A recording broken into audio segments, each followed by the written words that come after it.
Opening up the research on Nibiru, well, there's literally a mountain of information available. And digging into it, you'll find everything from, of course Nibiru is real, all the way to, did you just use the word Nibiru in a sentence? Are you serious? Now, we feel that an open-hearted exploration is always the best practice, and so we're going to do our best to cover as much information as we can. Take a deep breath, because it's a lot. And one final thing before we get started, regarding the name between Nibiru and Marduk. From now on, we're just going to use the name Nibiru for this possible distant planet. And the reason for this is because there's another theory we'll look at that explores a different version of the Marduk and Tiamat battle, of which associates Marduk with the planet Mars. As always, we encourage you to practice critical thinking and discernment with everything we discuss, as we open our minds and explore this together. Now, the search for a larger planet beyond Neptune has been going on since the discovery of Neptune in 1846, when observed anomalies in the orbit of Uranus suggested another large planet lay farther out. In 1906, the term Planet X was coined by Percival Lowell, the founder of the Lowell Observatory in Flagstaff, Arizona, when he began his search for this distant planet. In 1930, Clyde Tombaugh discovered Pluto at the Lowell Observatory, but it was not big enough to be what they were looking for. In 1984, scientists thought that our sun could actually have a companion, a theoretical small dwarf star which they called Nemesis, which could explain and cause the gravitational anomalies they were witnessing. However, to this day, no dwarf star has been found. In 1992, refined calculations showed that the mass of Neptune was 0.5% smaller than assumed, and thus the discrepancies in Uranus's orbit were dismissed as incorrect, and the need for a Planet X went away. Then, in 1999, astronomers observed curious anomalies in the gravity and movement of certain comets in the outer solar system, and they theorized that a Jupiter-sized planet, which they called Tyche, lurked in the far reaches of our solar system. Later, in 2003, Sedna was discovered, a small exoplanet whose strange 12,000-year orbit indicated that something massive, well beyond Pluto, was altering Sedna's path. Jumping to 2014, an all-sky survey from WISE, the Wide Field Infrared Survey Explorer satellite, ruled out the existence of any planets larger than Saturn orbiting our sun at a distance of about 10,000 astronomical units, or AU. This is a ridiculously far distance, considering that 1 AU is the distance between the Earth and the Sun. This put an end to the theory of Tyche. However, since Saturn is larger than Neptune, and Nibiru is said to be about the size of Neptune, the WISE satellite would not have registered a planet smaller than Saturn if it had scanned one. In January of 2016, two well-respected planetary scientists, Konstantin Batygin and Mike Brown of the California Institute of Technology, discovered what they believed to be a large, roughly Neptune-sized planet in the outer reaches of our solar system. This planet is well beyond Pluto, and many are now calling it Planet X, or Planet 9. This planet has not yet been seen, but advanced technology shows that without a doubt, something is out there. The planetary body is fully detectable through observations of 6 other previously discovered objects that orbit beyond Neptune, all of which appear to cluster around a singular, larger body, with only a 0.0007% chance that this clustering is just a coincidence. What astronomers currently believe is that this planet-sized object has a rather interesting elliptical orbit, ranging anywhere from between 600 and 1200 AU to as close as 200 AU. With the exception that researchers don't currently calculate this planet traveling anywhere near Jupiter or the asteroid belt, the rest of the evidence appears to match what we've heard about Nibiru's path and influence. To that end, however, we theorize that if this planet is actually Nibiru, and it's been orbiting our solar system for millions or billions of years, then it's possible that its orbit has rounded out over time, becoming less sharp and stabilizing into a more centered and wide-curved orbit farther and farther out. Regardless of whether this planet is Nibiru or not, these two amazing planetary scientists, Mike and Konstantin, have acknowledged that no one will believe in this planet until it actually appears in the telescopic viewfinder, and they are working hard to make viewing this planet a reality. At this moment, however, current telescopic technology, such as the Hubble Space Telescope or the 10-meter Keck telescopes in Hawaii, have extremely tiny fields of view. Looking for this Planet X manually would be like looking for a needle in a field of haystacks by peering through a drinking straw. Curiously though, when we compare the story of the Great Celestial Battle to what currently exists in our solar system, we find a number of anomalies that may point to Nibiru's existence. While we've touched on these briefly before, let's go over them more thoroughly now. The first anomaly, the asteroid belt. Towards the end of the 18th century, even before Neptune had been discovered, several astronomers demonstrated that the planets were placed at certain distances from the Sun according to some definite law. The suggestion, which came to be known as Bode's Law, convinced astronomers that a planet ought to be revolving in a place where hitherto no planet had been known to exist. That is, between the orbits of Mars and Jupiter. In the position where Tiamat was said to have been in our solar system, today we find a large belt of floating rocks that we call the asteroid belt. Upon closer inspection, the asteroid belt is a mashup of a variety of rocky minerals and water. There's actually a ton of frozen water in this belt, including a small dwarf planet named Ceres, which is at least in part a giant ball of frozen water. In fact, there's so much water on Ceres that astronomers believe it has even more water than the Earth does. Is it possible that the asteroid belt itself is the remnants of an ancient planetary cataclysm? However, taking account of the mass of the asteroid belt itself, it doesn't seem like there's quite enough matter in it to fill 3/4 of a Neptune-sized planet. The amount of mass in the belt is only about 4% of the mass of the Moon, and so that leaves a lot of matter missing. There are two main things we can think of that could account for this. First, that a rather large majority of planet matter from Tiamat was blasted off into space, free of any planetary orbit, and only a small amount of the remnants of Tiamat actually survived to form the asteroid belt. Second, and perhaps even more likely, is that if Nibiru kept coming back through the solar system for a long time, every time it passed through the asteroid belt, it would probably throw a ton of asteroids out as it passed through, leaving much less there than there originally was. The second anomaly, the Moon. The Moon is a huge piece in this puzzle. The most popular theory about the origins of the Moon today is that it was created in some sort of massive collision.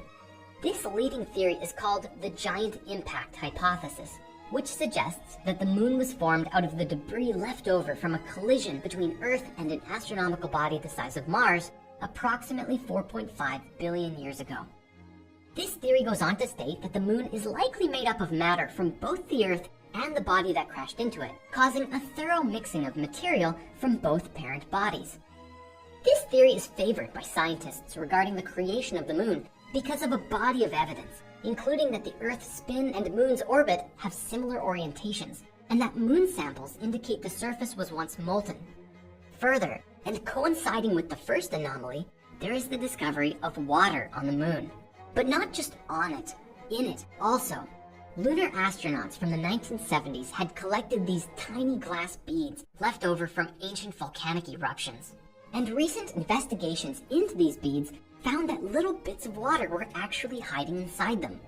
Researching this further has given rise to the idea that these volcanic deposits are indeed widespread, and that the material inside the Moon is significantly wetter than previously thought.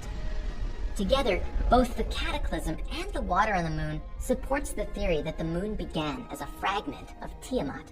Perhaps one day, we'll know for sure. The third anomaly, Pluto. Scientists today have no solid explanation for why Pluto's orbit is so irregular. Where most of the planets travel along the same plane in a near-circular ellipse, Pluto's orbit is significantly wider. On top of that, Pluto doesn't travel on the same plane as the other planets, but moves at an angle, dipping significantly above and below the celestial plane. There are theories that suggest Pluto was once a moon of our other planets, or part of the Kuiper Belt, but nothing has ever been definitively proven on the subject. That said, this interpretation of the Sumerian tablets suggests that it was once a moon of Saturn, and that a rogue planet caused it to careen out into a distant orbit. Perhaps this idea actually has some merit, considering it mirrors what modern theorists put forth today. The fourth anomaly, Uranus. A recent surge of articles online inspired global curiosity by announcing research and simulations indicating that Uranus was most likely smashed in a giant collision in the development of our early solar system. You see, Uranus is especially strange compared to all of the other planets. While all of the planets are tilted in some way or another, Uranus appears to be on its side, with a whopping 98-degree tilt. The researchers responsible for this recent investigation said, "Our findings confirm that the most likely outcome was that the young Uranus was involved in a cataclysmic collision with an object twice the mass of Earth, if not larger, knocking it to its side and setting in process the events that helped create the planet we see today." In addition to its tilt, the collision is said to be responsible for Uranus's unique rotation rate, atmosphere, internal structure, and warped magnetic field. If we look at their simulation, it shows what the collision actually could have looked like. Now, of course, this isn't directly what has been interpreted from the stories, which suggested that Nibiru's gravity pulled matter away from Uranus. That is, unless Nibiru actually crashed through Uranus on its way through the solar system. I would also love to know if it's possible for a strong gravitational force acting upon Uranus to have a similar resulting effect on the blue planet. Of course, at this point, we really only have theories and simulations. But one thing is for certain, Uranus is a distinct planet with a whole lot of mystery around it. The fifth anomaly, the Earth-Neptune size ratio. The story suggests that Tiamat was roughly the size of Neptune, and that it was chunked in half, and then in half a second time, after which one of those chunks flew off into a new orbit and became the Earth. If this is correct, then the Earth would be somewhere around 4 times smaller than Neptune is today. We know that the diameter of the Earth is about 12,742 kilometers, and the diameter of Neptune is about 49,244 kilometers. If we divide 49,224 by 12,742, we get 3.86. This makes the Earth almost 4 times smaller than Neptune is. Of course, this is all only based on approximation, because we don't 100% know what the size of Tiamat actually was. But based on the suggestion that it was roughly Neptune-sized, the numbers generally seem to fit. I'd like to conclude this exploration of our anomalies simply by saying that while we've just covered these today, there is certainly an abundance of information out there that would lend itself to this conversation. And I would love to extend this investigation to everyone watching. Together, there's no mystery we can't solve. And in the spirit of scrutiny, it's time we took a hard look at the person responsible for these stories, Zecharia Sitchin himself. Perhaps one of the most important topics when opening the box on Nibiru is the question of the translation of the tablets and the accuracy of Zecharia Sitchin's interpretations. To some, Sitchin was a brilliant scholar with revolutionary ideas about the ancient Sumerian and Babylonian gods. To others, he was a pseudoscientist and pseudo-historian with delusional thinking. Sometimes, people even claim he was a Freemason or sent by the Illuminati specifically to mess with us. Regardless, it's clear that his ideas have changed the way that many people view human life, human nature, and our role in the cosmos. When Sitchin first began his work, there were very few people in the world who actually read or understood Sumerian cuneiform, and this still remains true today. To say it's not a common dialect today is a massive understatement. In 2006, a book titled Sumerian Lexicon was published, which helped provide guidance for those seeking to decipher the Sumerian texts. Since then, a number of academics have spotted inaccuracies in Sitchin's translations. Some of these inaccuracies are perhaps interpretive as well, as Sitchin tends towards literalism, both in how he perceives images and words.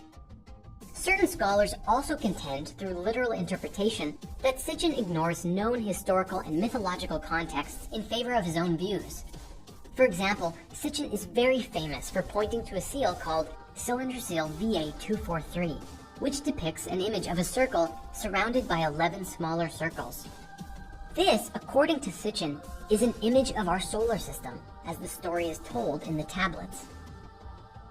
Critics, however, point out that the image of the sun in the center is not the sun, because when compared to hundreds of other tablets that depict the sun, the image is different, usually depicting a star with either 6 or 8 points, although in this first tablet we looked at, there is a 6-sided star around the central circle. Further, critics point out that there is nowhere in any other text in Sumerian or Mesopotamian tablets that suggests the Sumerians knew that there were more than 5 planets. A man named Michael Heiser, one of the leading debunkers for Sitchin's work and the author of SitchinIsWrong.com, describes that the circles may represent some star cluster or relate with some deity connected with fertility due to the other information on the same tablet.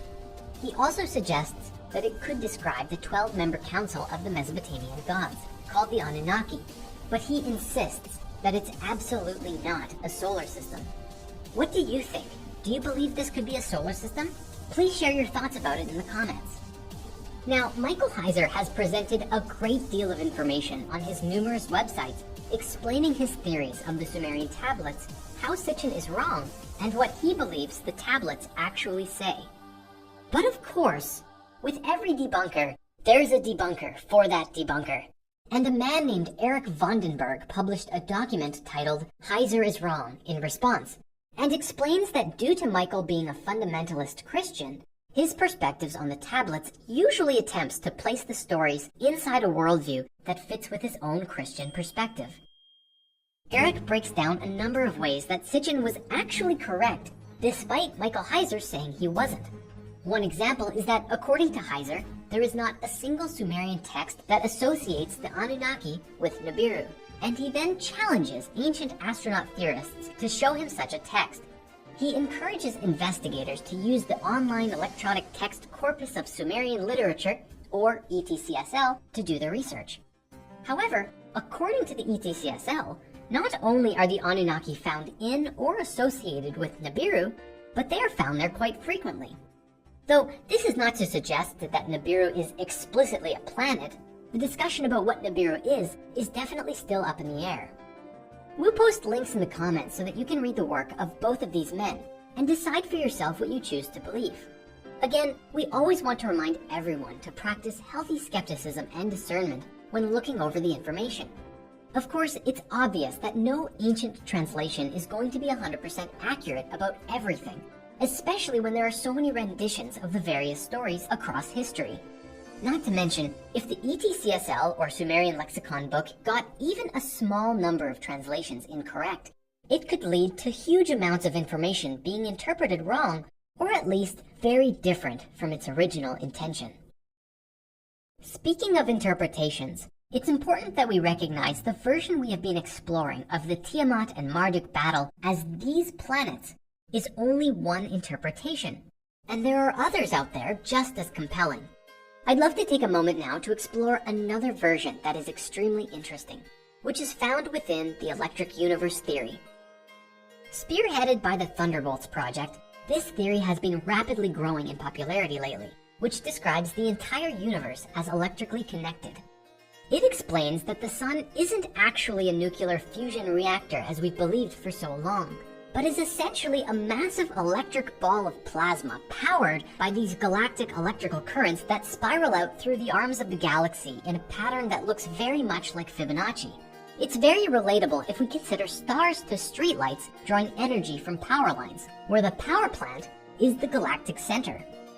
Further, these electrical currents create not only stars, but all forms of material bodies, from small hard asteroids and planets to giant balls of gas like Jupiter and Saturn. The theory describes that these gas giants are far more connected to stars than we realize though, because if they are in alignment with the cosmic electrical lines, they can ignite into a star, just like a light bulb filament which becomes red hot and glowy when you run power through it. This theory explains some other things too. Take lightning for example. Despite the modern belief that lightning is formed in the clouds, scientifically speaking, this is still a mystery that is not well understood. The Thunderbolts project has put forth a new model, suggesting that clouds are a conductor for the planetary and galactic electricity all around us. The theory also explains gravity, which today is one of the biggest mysteries in science, and yet which a great deal of physics is based on. And they've suggested it's simply a phenomenon caused by the electrical charge of an object. The fundamentals of the electric universe theory wildly transforms our perspective of the entire cosmos, and in many ways, the model makes a lot of sense. It's likely that this was the understanding that Tesla had when he designed and constructed his amazing technologies. But what's especially interesting about the electric universe theory is that it's a multifaceted approach to cosmology. On one hand, we see these theoretical physics explaining natural phenomenon with electricity, which is its own distinct exploration. On the other hand, it attempts to take into account the mythos of the world and hypothesize how the electric universe theory fits into our ancient history. They make special note that there are a number of ancient stories around the world describing the Battle of the Dragon, which of course includes Tiamat and Marduk. To them, it all begins with our Earth, Mars, and a brown dwarf star. Please keep in mind that there are a lot of variations available out there, and today we're simply going to cover the basic idea. The theory begins by suggesting that not long ago in Earth's history, we had an entirely different sun altogether. It was a brown dwarf star, which was a free-floating activated gas giant moving through space on its own. Along with Mars, we traveled with it, held to its orbit by a strong electromagnetic field, most likely held underneath it in a fixed position. Diagrams have been produced to explain how this works using Birkeland currents. We were at the perfect distance for life to grow naturally, and both Mars and Earth were bathed in a perpetual warm glow.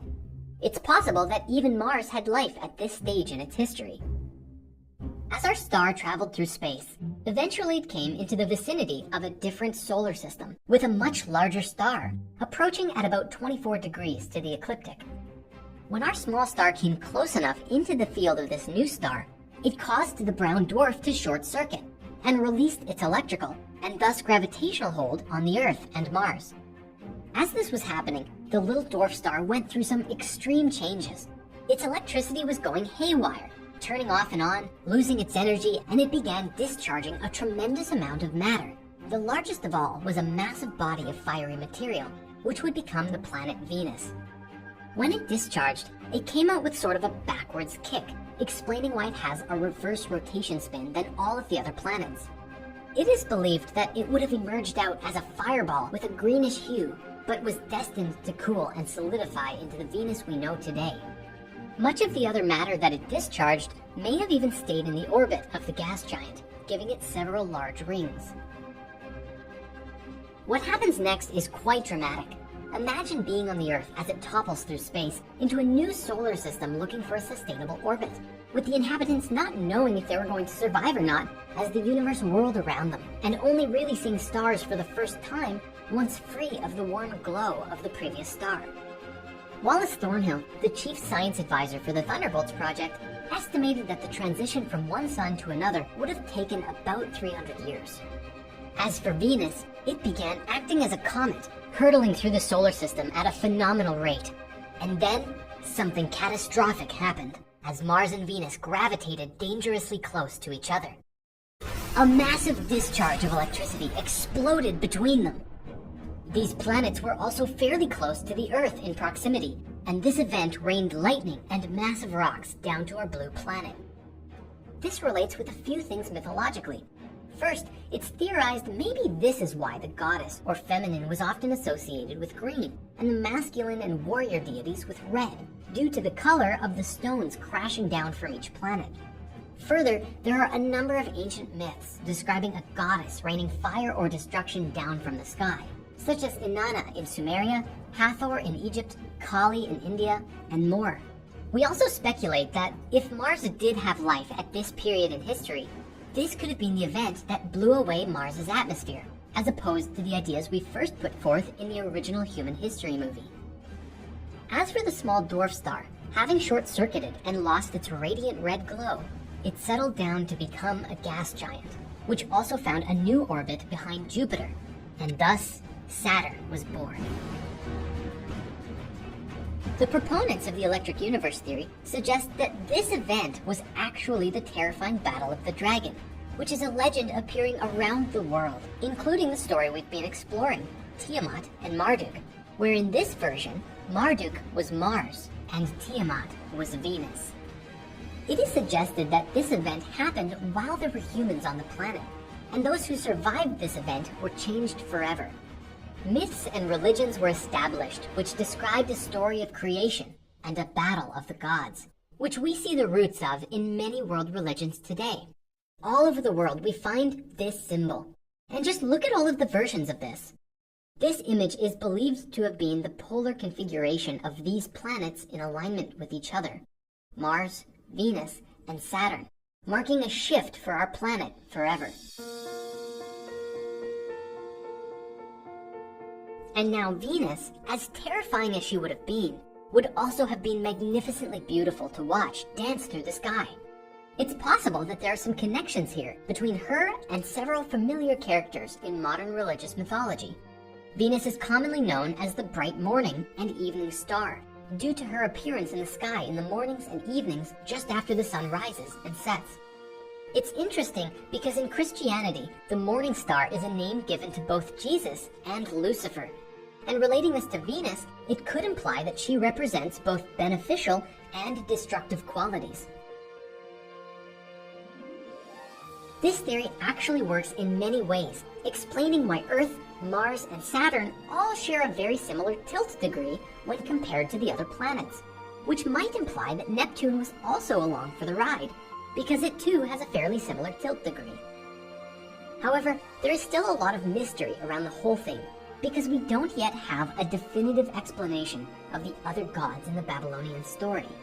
For example, Lamu and Lahamu would no longer be Mars and Venus, as they take on the role of Tiamat and Marduk. It also doesn't account for that large body way out in deep space, the thing we're calling Nibiru. What is that thing? The electric universe theory is a wildly interesting subject with a great deal of merit and potential to evolve the way we look at the universe. We'll likely continue to revisit these ideas throughout this series, and more so in future episodes to come.